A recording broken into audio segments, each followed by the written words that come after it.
So welcome Venu and Nimmy on stage for this very what hopefully will be a useful session discussing arts and cultural spaces and their present and future. വർത്തമാനവും ഭാവി എന്നൊക്കെയാണ് പക്ഷേ വർത്തമാനം ഉണ്ടെങ്കിൽ തന്നെയല്ലേ ഭാവി ഉണ്ടാവുള്ളൂ. അപ്പോൾ വർത്തമാനം തന്നെ കുറച്ചൊരു പ്രിക്കേരിയസ് സ്പേസിലാണ് ഇംഗ്ലീഷിൽ പറയുമ്പോൾ. ഇതൊരു വല്ലാത്തൊരു എന്താ പറയുക, from the time of independence ഇതൊരു ചർച്ചയിലുള്ള ഒരു വിഷയമാണ്. ഇന്ത്യക്ക് ഒരു കൾച്ചറുണ്ടോ, ഒരു കൾച്ചറുണ്ടോ, പല കൾച്ചേഴ്സ് ഉണ്ടോ, പല ആർട്സ് ഉണ്ടോ, ആൻഡ് അതിനെങ്ങനത്തെ എൻകറേജ് ചെയ്യാൻ എങ്ങനത്തെ സ്പേസസ് ആണ് വേണ്ടത്, എങ്ങനത്തെ ഇടങ്ങളാണ് വേണ്ടത്, എങ്ങനത്തെ സംസ്ഥാനങ്ങളാണ് വേണ്ടത്, എന്തോളം റിസോഴ്സസ് ആവശ്യമുണ്ട്. അത് ഒരു 1953 വളരെ പ്രഖ്യാതമായിട്ടുള്ളൊരു നാഷണൽ തിയേറ്റർ കോൺഫറൻസ് പറഞ്ഞൊരു കോൺഫറൻസ് ഉണ്ടായിരുന്നു ഡൽഹിയിൽ, initiated by the newly started Sangeet Natak Akademi. അതിൽ ഇന്ത്യയിലത്തെ മിക്ക പ്രമാണികളും അവിടെ എത്തിയിരുന്നു, from all over the states in all languages. And there were certain decisions taken there, led by Kamala Devi Chattopadhyay and people like that, Rajamannar, etc., which set the tone, what kind of cultural support the state must give. അപ്പോൾ അതിൽ ഒരു constitutional clause they took it as a peg. The peg was that just like the constitution guarantees you political rights, just like the constitution guarantees you financial rights and other fundamental rights, so too there should be cultural rights. A citizen of a constitutional democracy needs to work under the umbrella of specifically guaranteed cultural rights. Now, the question is, what are these cultural rights? It could be the right to space, the right to light, the right to air, the right to water.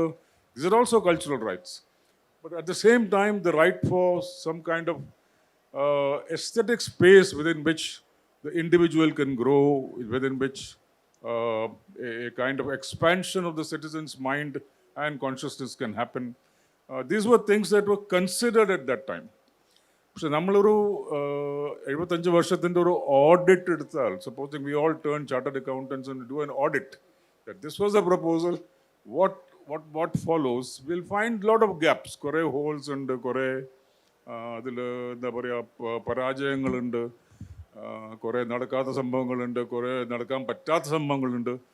പിന്നെ പതുക്കനെ as the democratic spaces start shrinking in India, and India is today in a space that Noam Chomsky has described as a space of democratic deficit. We're in that deficit stage.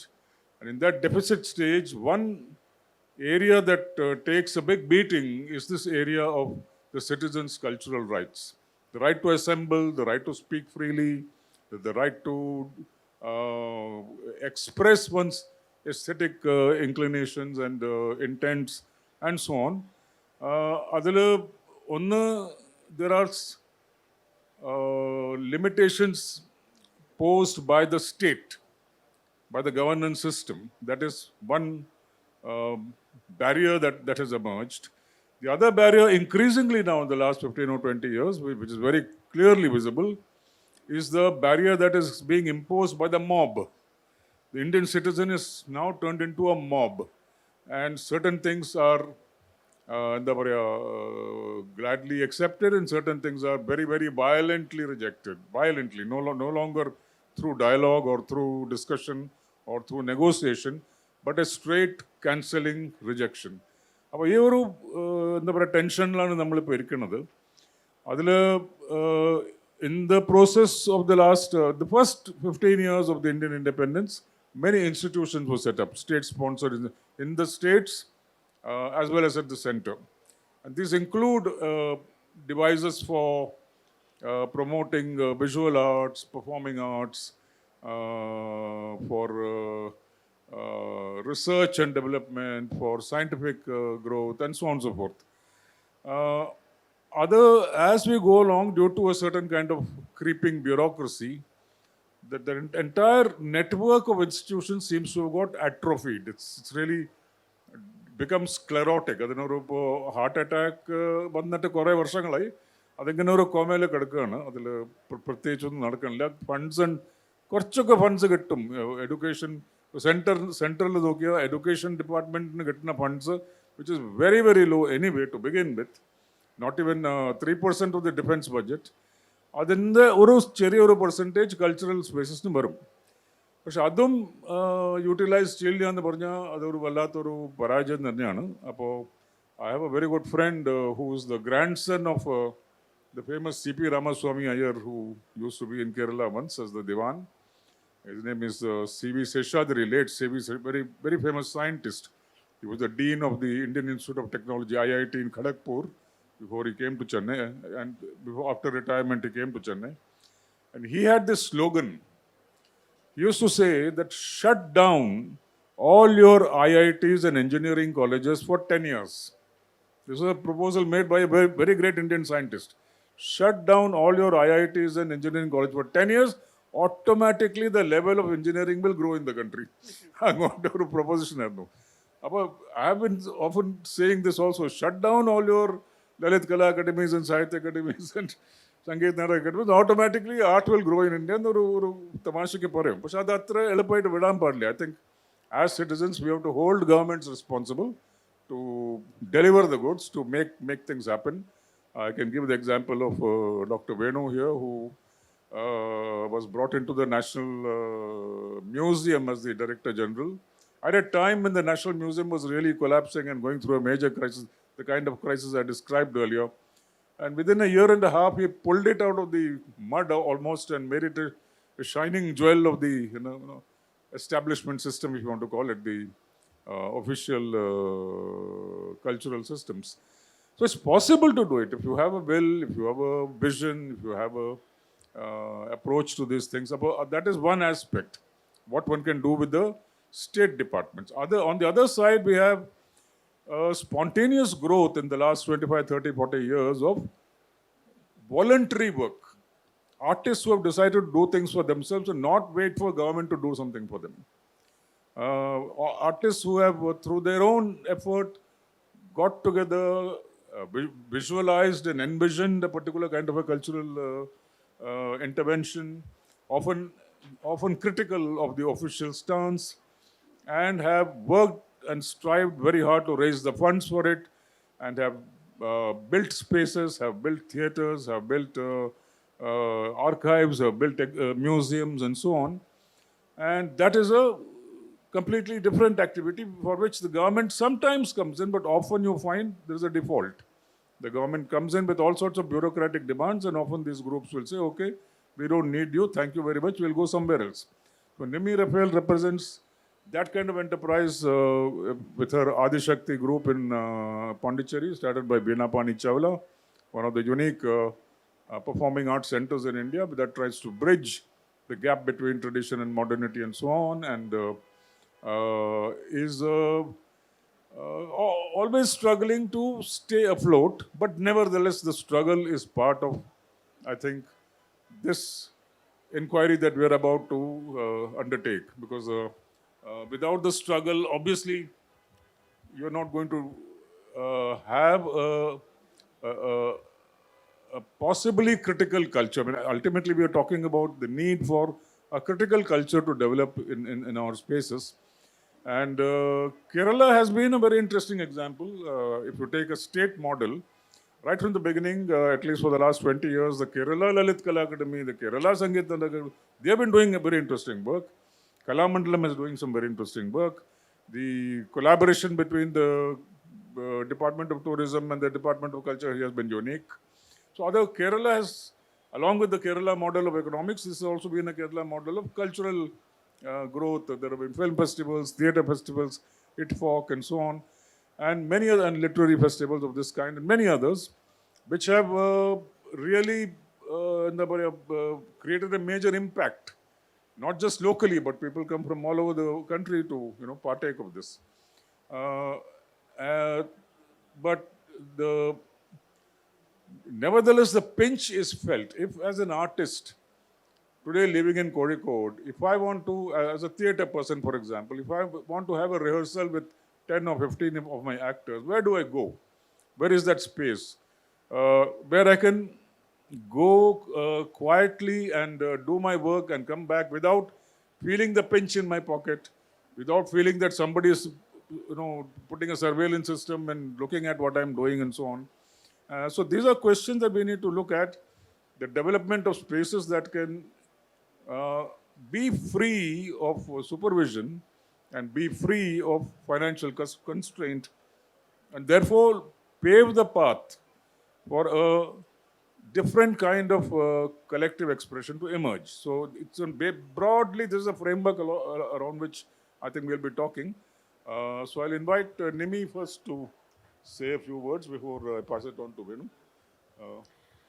I think for I think from a very early stages of Adishakti's creation in itself, I think Veena and Vinay have been very, very clear that if you need to make your art relevant and if you need to make your art, the one thing that apart from your use of your imagination of your mind, the one thing that you would really require is a space to work. If you have a roof over your head, then half the problem is solved. So I think that's the very first thing that we strived to establish in the campus that we have at Adishakti. Now that we have a space with a theater and a guest house and all of that, and I think the next question is how to keep that afloat. That becomes the major question because we are artists who are running a space. So we very often end up with having not enough time to create the work that we really want to create. So the real question is who's going to fund the time for artists, because most often the funding that would come also with the constraints of having to create something in 3 weeks or 3 months, and I think that most often lands up in mediocre work, and I think we are just sort of submerging ourselves in mediocre work which will not last for very, very, very long time. So the one model that we have created for ourselves is we are not going to depend on anybody else's money.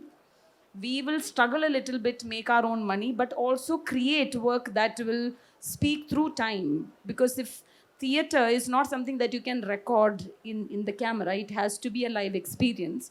For that to emerge for a period of time, the actor and the content that you create also have to speak for a very long time. So the only one thing that you can make sure in order to do that is to create work that is relevant, which will sustain in time.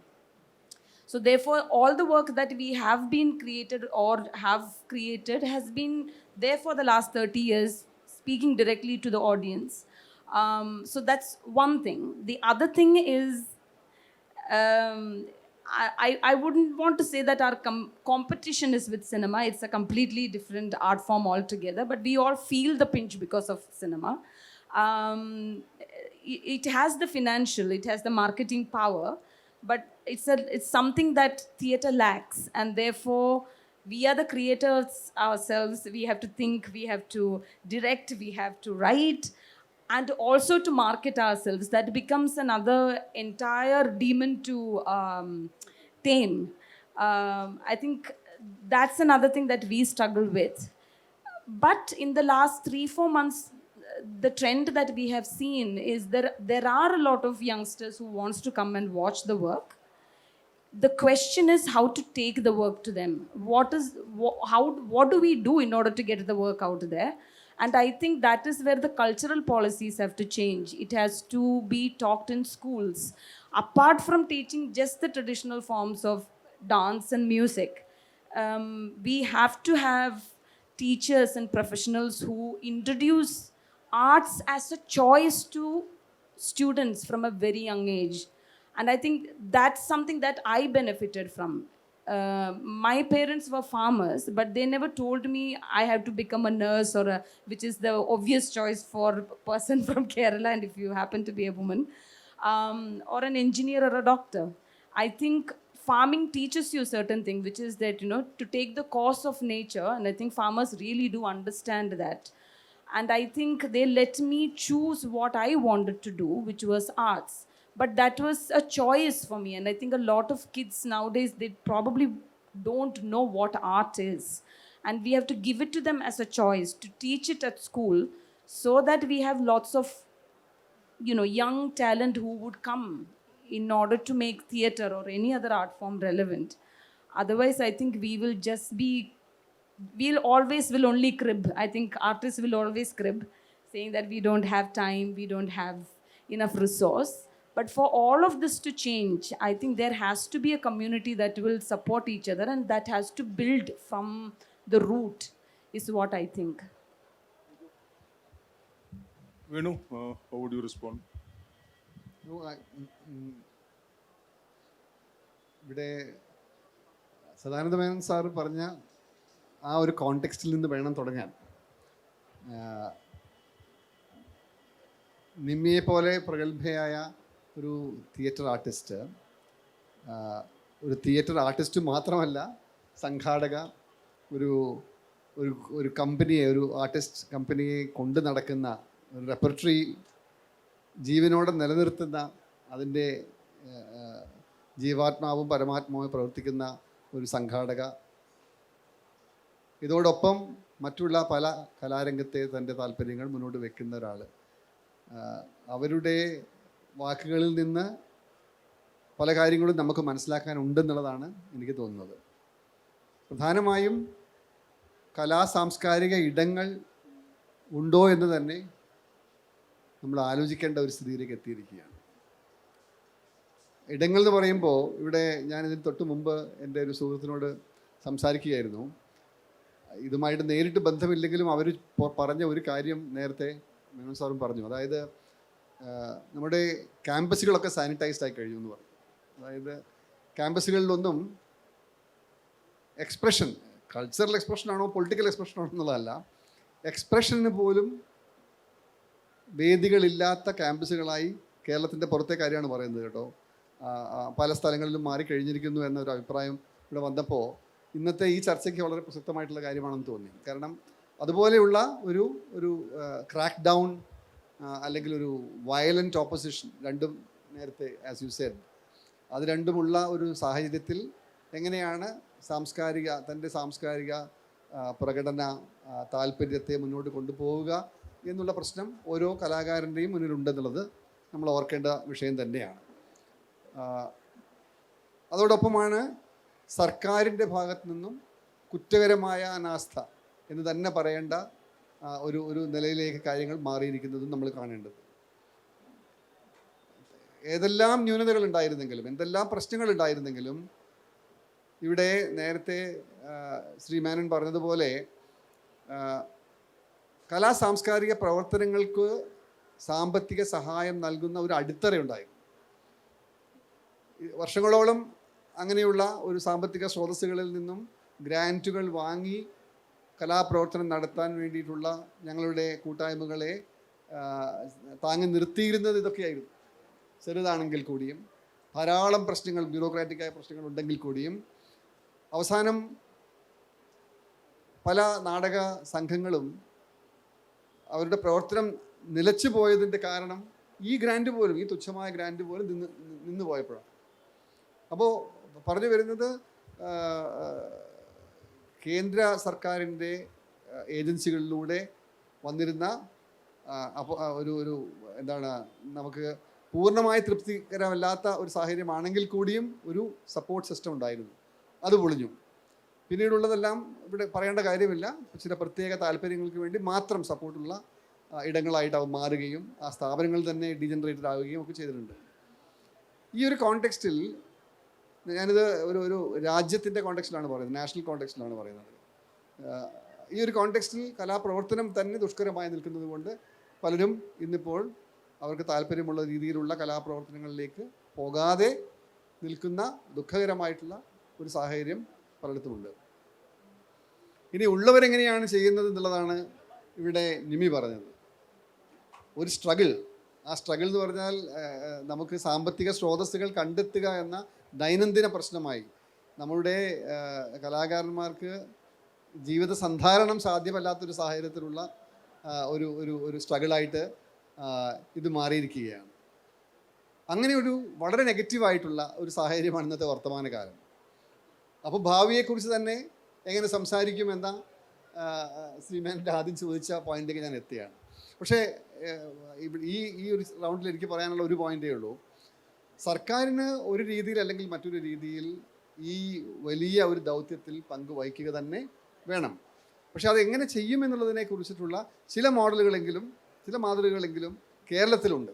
ഇന്നിപ്പോൾ ആ മാതൃകകൾ പലയിടത്തും അത് എന്താണ് ഒരു ഒരു വയബിളായിട്ടുള്ള alternative ആണ് എന്ന ആലോചനകളിലേക്ക് എത്തിയിട്ടുണ്ട്. ഇവിടെ അതിൻ്റെ ഒരു പ്രധാനപ്പെട്ട ഒരാൾ ഈ വേദിയിലുണ്ട്. ഇപ്പോൾ ശ്രീ ബോസ് ആരംഭിച്ച കൊച്ചി മുസ്ലിസ് ബിനാലെ ഇന്നിവിടെ നമ്മുടെ വളരെ സുന്ദരമായിട്ടുള്ള പവലിനുള്ള ബിനാലെ പവലിൻ നിങ്ങളെല്ലാവരും കണ്ടിട്ടുണ്ടാവാം.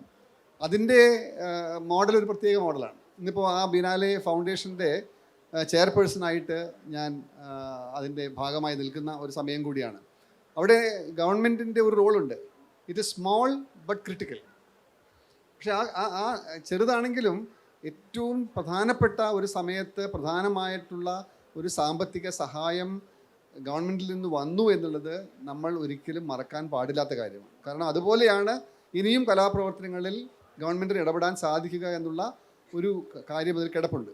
രണ്ട്, അങ്ങനെ സാമ്പത്തികമായി സഹായിക്കുമ്പോൾ സർക്കാർ ആ ഒരു പ്രസ്ഥാനത്തിൽ ആ ഒരു എന്താണ് ആ ഒരു ദൗത്യത്തിൽ നേരിട്ട് പങ്കാളിയായില്ല എന്നുള്ളതും ശ്രദ്ധേയമാണ്.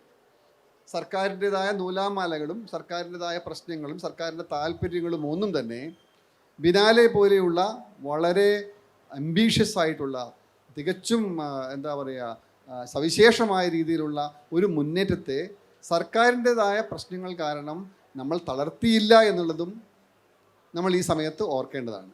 അപ്പോൾ വിത്തൗട്ട് ആംസ് ലെങ്ത് അപ്രോച്ചിലുള്ള ഗവൺമെൻറ് സപ്പോർട്ട് എന്നുള്ളതായിരിക്കാം ഒരുപക്ഷെ ഈ കലാ സാംസ്കാരിക ഇടങ്ങൾക്കുള്ള സപ്പോർട്ടിനുള്ള ഒരു മാതൃക എന്ന് എനിക്ക് തോന്നുന്നു.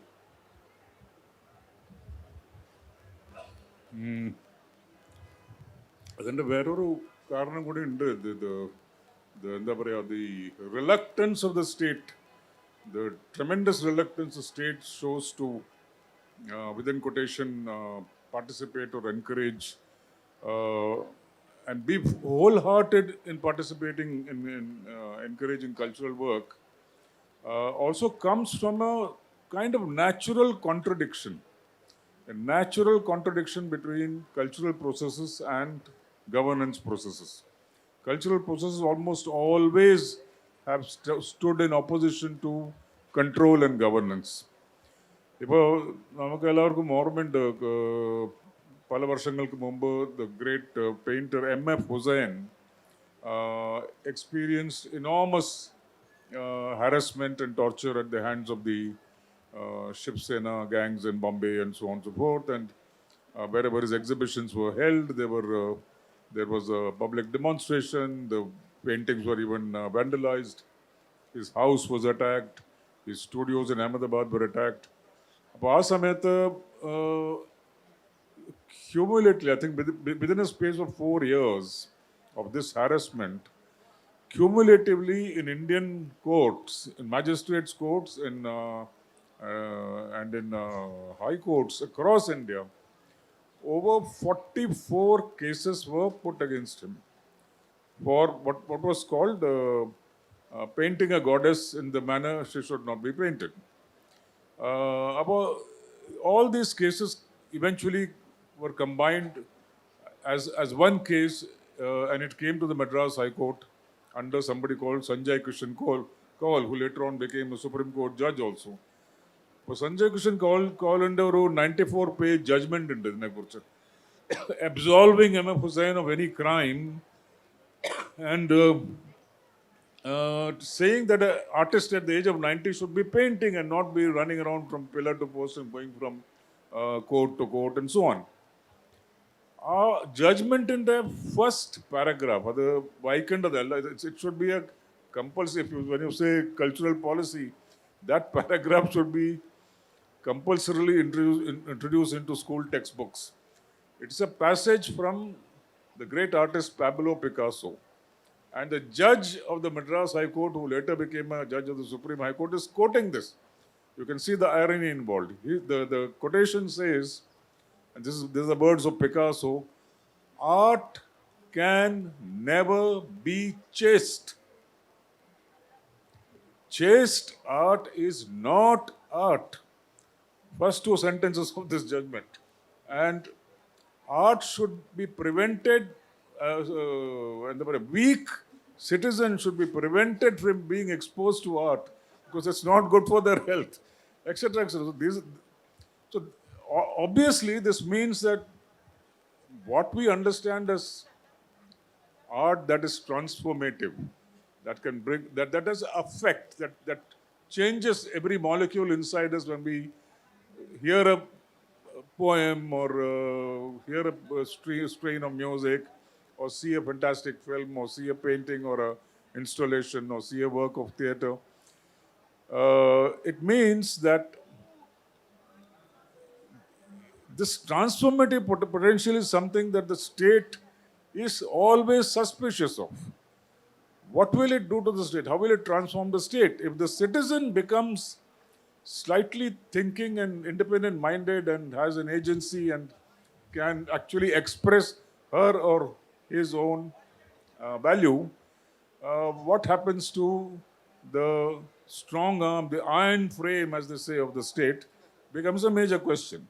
അപ്പോൾ ഈ നാച്ചുറൽ ഒരു എന്താ പറയുക ആൻറ്റഗണിസം ഉണ്ട് between art and culture and governance, politics. This is what many artists have tried to bridge.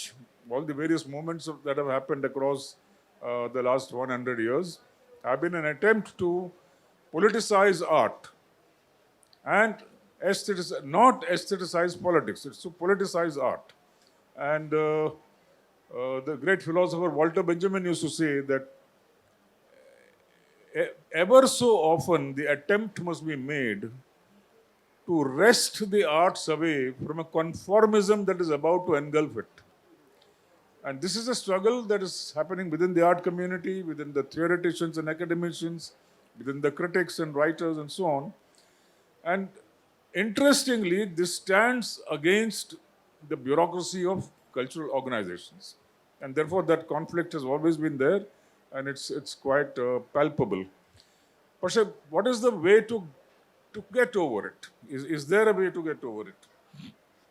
Is there a way to stop the march today, what we see across India today? One is the lethargy of the institutions supported and funded by the governments. There's a lethargy. And they themselves say, there are many administrators whom I met who say, look, why do you come to the government? We don't have money. We don't have expertise. We don't have time. We don't have vision. We don't have a policy. Why do you come to us? They keep saying that. So on the one hand, that is happening. On the other hand, you have much smaller enterprises like what Nimmy represents, the Adishakti group. And they are multiple. It's like a mushrooming of this kind of activity across the country in almost all disciplines of the arts. But they get funding and support from it's kind of NGO funding, if you want to call it. Either they raise money themselves in a small way, or they get grants and they get fellowships and various things like that. But there's a third phenomenon that is happening today, which I consider very dangerous because it's a massive invasion of the cultural space. And this invasion is coming from very big corporate houses of India. Already the Tata Group was in this in a big way when they set up the NCPA in Bombay and related cultural spaces, investing a lot of money. And in the whole of Bombay, if you want to go to any decent, if you want to hire a decent auditorium for a decent performance, the Tata, auditorium was the only one available then. But in the last 5 years, see the mushrooming that has happened. Now, the Ambani group, the Nita Ambani Cultural Center has come up in Bombay. Very, very expensive tickets. If you want to hire that space, you have to be a millionaire. or be supported by some other corporate house. The Kiran Ambani, I'm sorry, the Kiran Nadar space in Delhi, that's the museum plus performing space that has come up. Hugely expensive, very well designed, all the amenities and facilities are there, but they are the ones who are sucking in the cultural capital of the country, if you want. The Munjal Group and their investment in Hero Honda Munjal Group investment in the Serendipity Arts thing. The Anand Bazaar Patrika Group's investment in the Seema Art Gallery and the performing art spaces. So across the country, the cultural landscape of art spaces is being hijacked by the corporate world. And it will not be a surprise if very soon artistic expression itself will take on the function of a corporatized production value. Now, is this a healthy thing? Is it something worth critiquing, or is it something worth recommending and endorsing? I'm no one to say. I mean, I would stand against it, but it's for the people to figure out what's going to happen when this happens.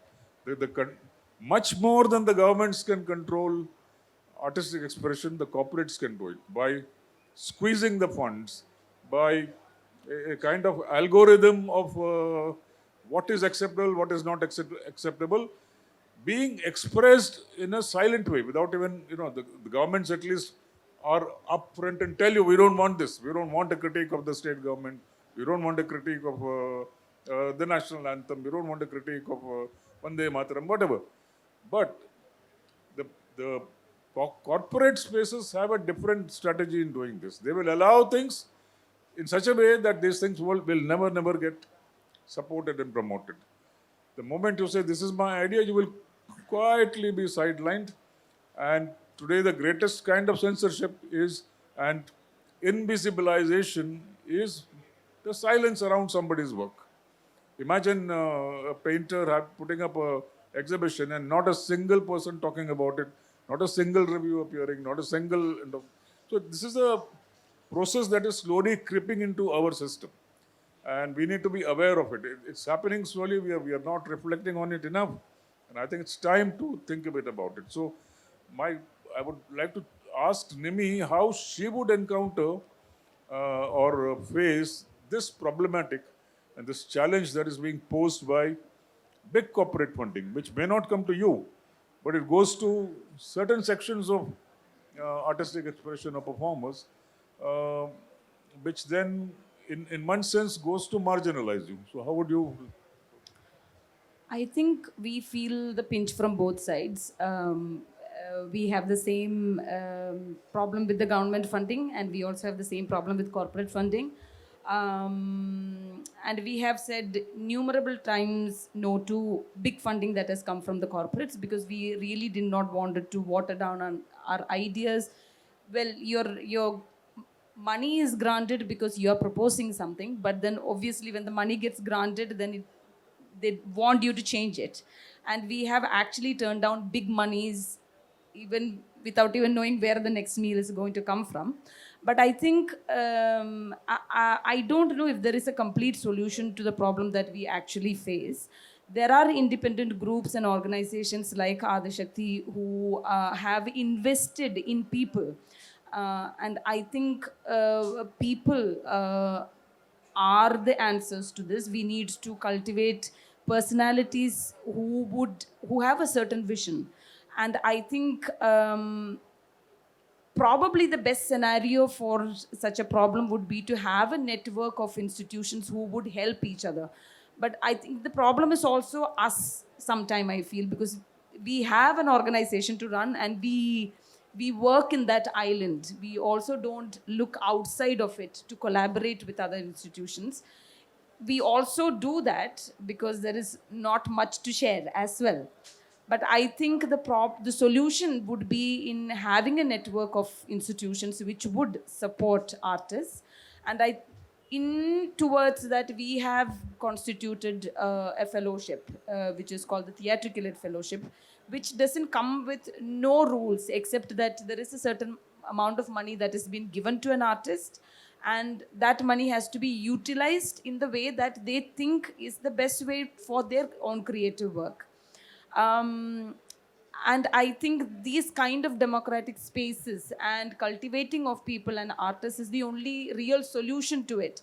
But I also don't know if that is a real solution. I think we have to keep on experimenting, like how we experiment with our own form in order to challenge ourselves. I think we have to experiment with what is in hand. So all these big corporate houses that Sada is talking about, we don't know if you want to be really happy or sad about it. It's, in one way, it is a venue to perform. In another way, it is you're selling your soul. That is also something that you feel. But there, you know, it's just not enough to make work. You also need to show your work. Otherwise, how do you thrive? So that's also a question that is there. So these are unanswered questions, and I think we keep experimenting as the days go by.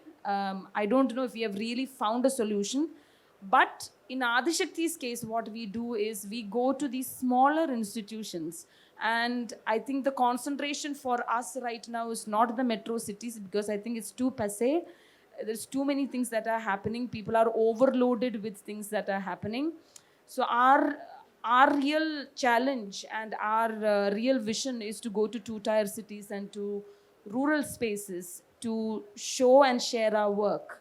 And it's just not sharing of work, it's also 40 years of research that is backing us.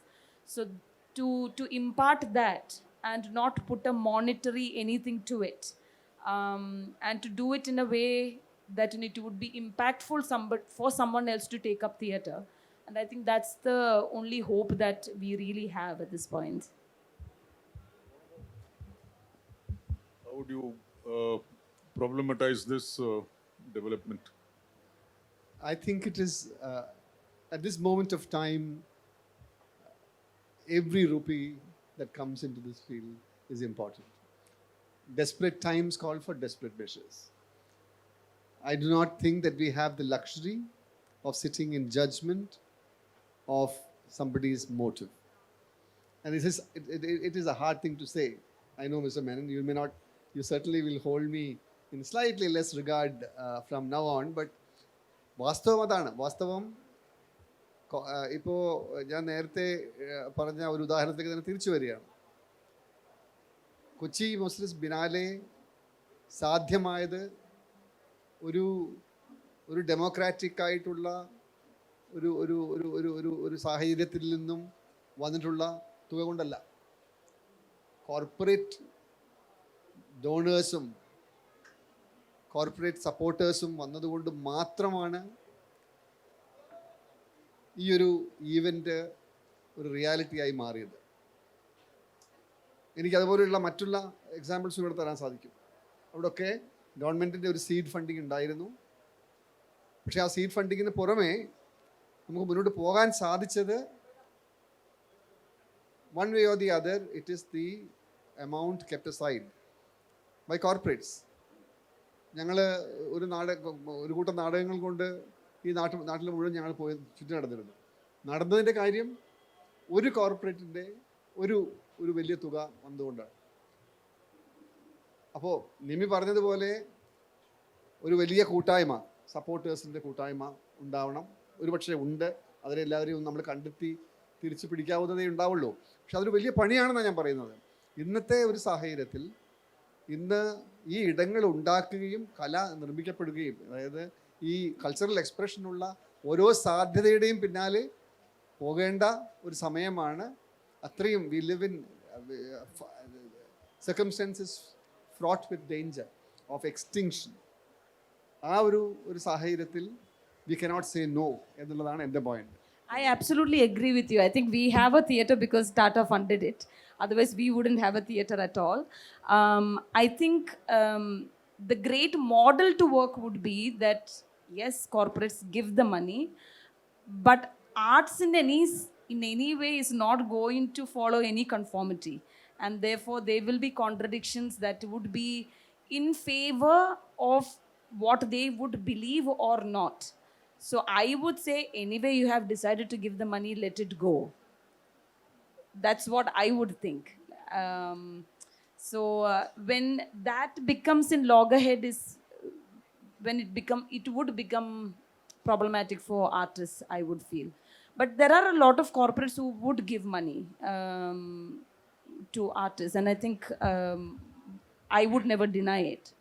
But I think the problem is the IFA, or there are so many wonderful examples, positive examples Absolutely. in the country. absolutely a lot of theater festivals happen because of that. So there's no denying that. Yes. Yeah, but this is the kind of, let's say, complication that has emerged now in the last several months, post the budget announced by the new ministry at the center. അതിലൊരു വളരെ interesting ഒരു proposal ഉണ്ട് അതിൽ to give employment to at least 20 million youngsters in India through apprenticeships and internships in corporate houses. It's a great project announced by Nirmala Sitharaman, and everybody applauded it. അപ്പോൾ അതിൻ്റെ funds എങ്ങനെ വരും? Who will fund this project? വന്നപ്പോൾ the government is going to tap into what you guys are talking about, the corporate social responsibility fund of the corporates, which otherwise was going to maybe an Adi Shakti or maybe some other DNL or whatever. Now it will go to the government it will be diverted by these corporates to pay the salaries of these 20 million whom they want to employ. So if a corporate, supposing I am a Tata Trust and I say I will employ somebody for 10,000 rupees, the central government will give a matching grant of 10,000 rupees. So the person will get 20,000 rupees monthly salary, and the statistic of unemployment in India will come down through that. But the corporate funding that was slowly leaking into the cultural space, even that will stop. Even that will be stopped. So that's a very interesting, remains to be seen how this works, whether cultural work will suffer because of it, etc. So of course we have an earlier model. There are 2 or 3 interesting models. One is the great Odessa film collective in Kerala. Kerala has been the janani of many of these kind of things. And the Odessa collective, Amma Ariana, how they, 10 rupees bucket collection was made, and John Abraham could make that film. So of course that's unique and a one-off example. But there is this very famous cultural space in Karnataka, in a village called Hegudu, called Ninnasam, started by K.V. Subbanna way back in the 1960s, which runs entirely because of community support. The village, one and all, the poorest family in that village and the richest family, they all contribute to annual festivals there, to theatre work there. They built an auditorium, films are screened, philosophical and political discussions happen, publications happen, all through collective participation by the community. So that's a model where not a single corporate is brought. Once in a way, they apply to some Sangeet Natak Academy or something for some help. And often, if it comes with strings, they return it.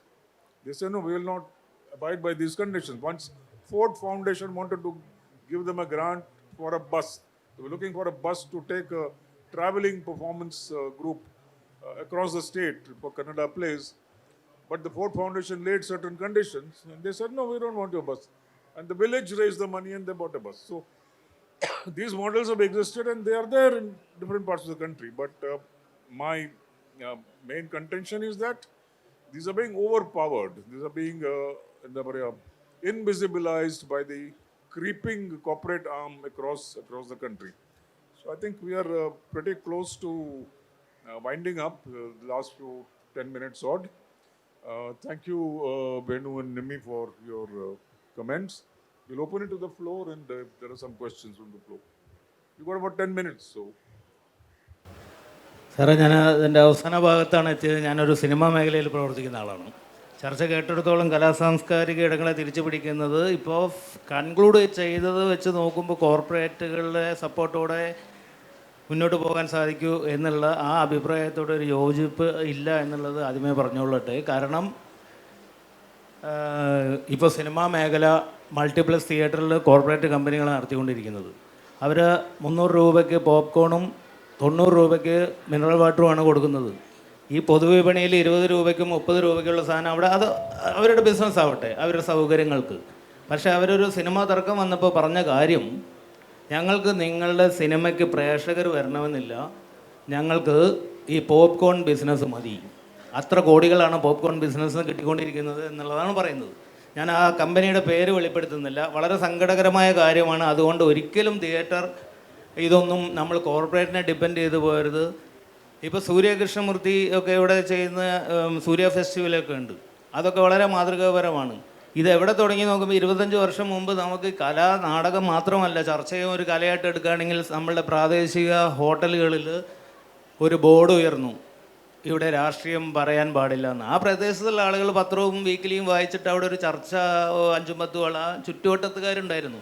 ആരും അത് ഗൗനിച്ചില്ല. പലരും കണ്ടിട്ടുണ്ടാവാം ഹോട്ടലുകളിൽ ഒരു board ഉയർന്നത്, ഇവിടെ രാഷ്ട്രീയം പറയരുത്. പക്ഷേ ഇവിടെ രാഷ്ട്രീയം പറയണമെന്നുള്ള ബോർഡ് തിരിച്ചു വരേണ്ട അവസ്ഥയിൽ എത്തി നിൽക്കുകയാണ് രാജ്യം.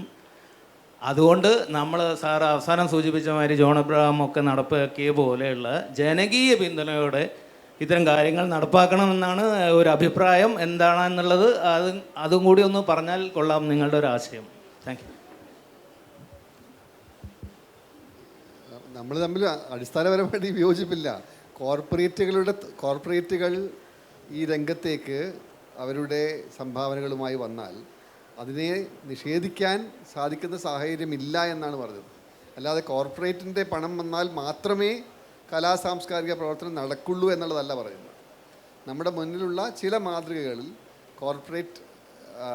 കോർപ്പറേറ്റ് ഡോണേഴ്സിൽ നിന്നും വന്നിട്ടുള്ള സാമ്പത്തിക സഹായം കൊണ്ട് വലിയ ജനകീയമായി തന്നെ വലിയ പദ്ധതികൾ, വലിയ ആൾക്കാർക്കിടയിൽ വലിയ ആഴത്തിൽ തന്നെ സ്വാധീനം ചെലുത്തിയ പദ്ധതികൾ ഇവിടെ ഉണ്ടായി വന്നിട്ടുണ്ട്. നമ്മുടെ ബിനാലെ ഒരു ഉദാഹരണമായിട്ട് പറയുന്നത് മാത്രമേ ഉള്ളൂ.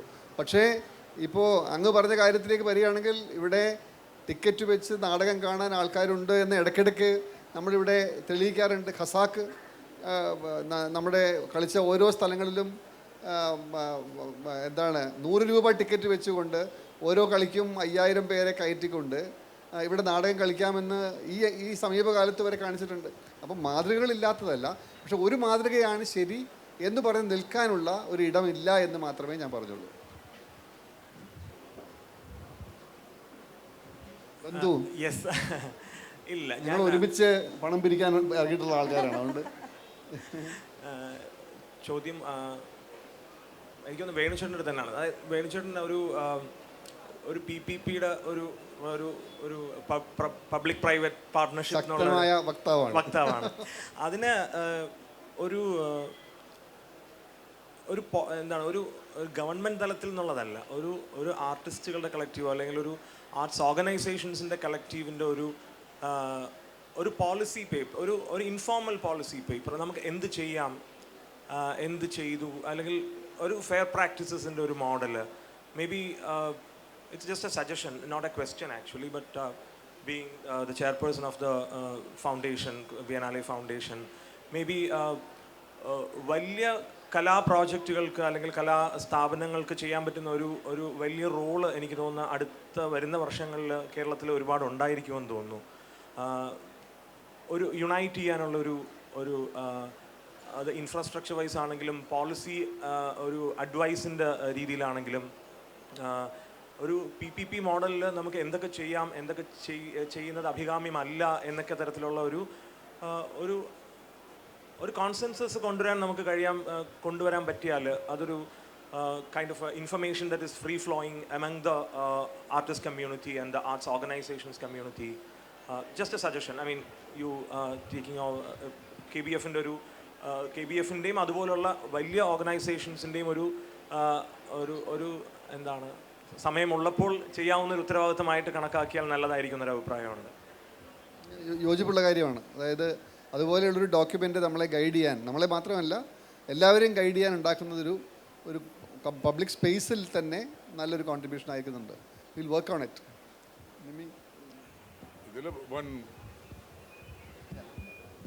One dangerous word that keeps coming up is cultural policy. And because we all agree that a policy is necessary, but should it be cultural policy or an arts policy? There should be clarity on it. Cultural policy is something that a certain segment in India would love to have, which will tell you what to eat, what to wear, how to sit, how to walk, all that. So that's a broad thing. Arts policy, yes. How to support the arts, how to make the arts come forward. So it's ironic that some of the most effective cultural spaces emerged pre-independence. The emergence of Shantiniketan, for example, the emergence of Kalakshetra, the emergence of Kalamandalam, the emergence of Uday Shankar's Almoda Dance School. No government support. They also went around Sanjay Badche, Kashapir Venu Boy, Indaka Salanglana. But they have made more impact, and they have got themselves imprinted in our cultural memory much more than anything that is post-independence.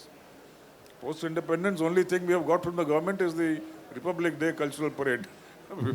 Apart from that, there is very little to show that institutions have grown or the quality of the arts have grown. Awards are given. But that seems to become, now it seems to have become the only thing, home to give the whole politics behind it. About this struggle to have an independent space for work where you don't have to look over your shoulder, you don't have to feel your pocket, all those kind of things, is a very specific thing that needs to happen. And I keep saying one of the problems that is making it impossible in India is the caste system. Within a caste group, all cultural projects work well. A Brahminical group can run the Madras music season brilliantly. It goes on fantastically. Until somebody from outside will criticize, say, what is this, only Brahmins? Okay, somebody else will come. But within caste groups, it seems to work very well. But when you come to a so-called modern city space, something happens, something by which it collapses. So we need to work on that, figure out what that is. So funding models, sustainable models, replicable models, collaborative models, all these definitely have to be explored.